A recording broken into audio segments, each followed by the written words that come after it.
Наша съемочная группа решила узнать у жителей столицы республики, как они отреагировали на начало строительства Ленского моста.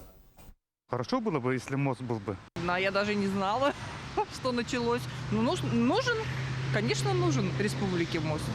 Даже вообще без вопросов. Сами речники мы знаем. Уже началась стройка. Сейчас вот интенсивно начали. Уже площадки делают. Я даже ездил туда, смотрел. А что вы думаете по этому поводу? Ну, конечно, мост Ну, нужен.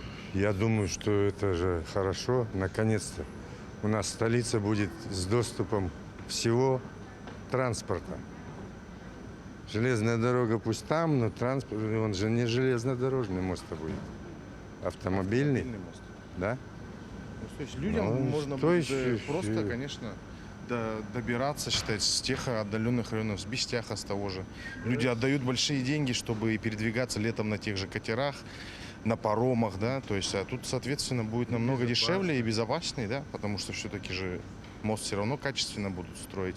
Все же надо будет учесть, это и течение реки, и ледовую обстановку в период весеннего половодья также. Ну, соответственно. Осенью у нас с паромом один доступ только сюда с паромом. Такие деньги люди Продукты платят, питания там перестают страшно. покупать в магазины в период, когда еще зимник не открыт, а паром уже ходить не может. То есть, соответственно, это же очень все дорого и затратно, и у нас это проблема большая.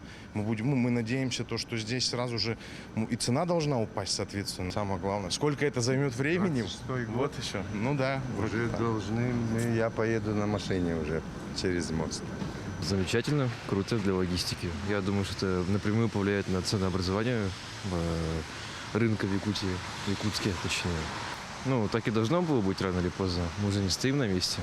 Так что еще просто как факт воспринимаю.